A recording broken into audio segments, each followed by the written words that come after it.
You had reports today, like on construction spending, showing that awful. You had a retail sales number that I thought was good. And then you had some CPI and inflation data that seemed to suggest that we are still on a disinflationary trend. Is this a good place that we're in right now? It's certainly a better place than we were in 2 weeks ago. So here's what I think we need to focus on. Absolutely macro matters. The key question is, how much does the Fed cut in September? We know that the economy is not behaving in a completely uniform way. There are pockets of weakness. But here's what we do know now. The consumer is still in a pretty good spot. And it's looking as though that payroll number that we saw a very strong reaction to 2 weeks ago may be more of an aberration, given what we've seen since. What's the investment thesis now, knowing what we know? Well, look, we're going to get rate cuts. We think we see between 75 and 100 basis points from the Fed by the end of the year. They're obviously not the first central bank to start cutting rates. But the big question is, do they do 50 in September? The stronger data we see, the more likely that it's 25. They're absolutely going to start cutting rates because given what's happened with inflation since rates have peaked, we've got much tighter monetary policy.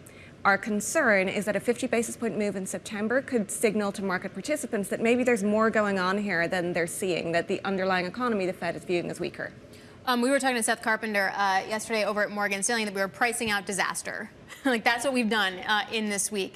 If we priced out disaster, should we price back in Goldilocks? And if we do, where do we do that?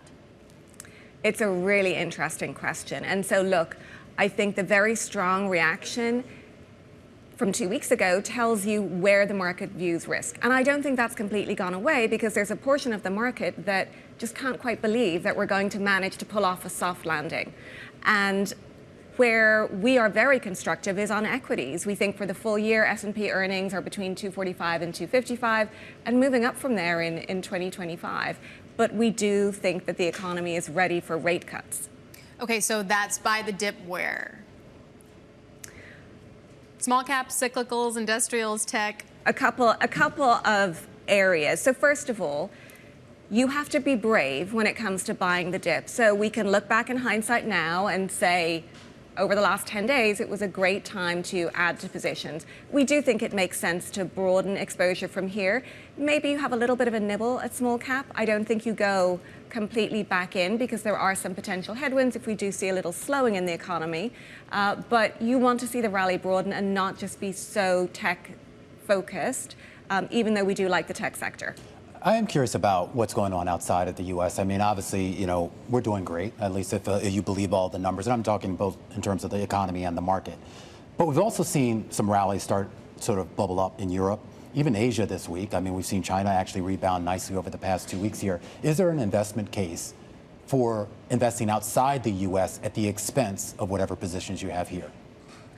That's a really interesting question. And I think that what we're looking at here is the momentum. You know, you think about how some of those markets have behaved over the first 8 months of the year. China has had a terrible first 8 months. So let's remember that we're seeing a rally from a very low base.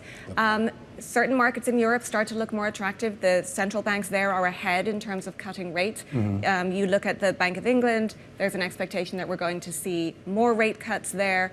But look, you want to make sure that it's always got the right policies to support growth. And that's the key for the US, where we've seen a much more robust economy. We've seen much more supportive policies for corporates, and that's why we've seen the stronger equity market performance. So all told, despite where we are today, we still think the US represents better value than international or EM.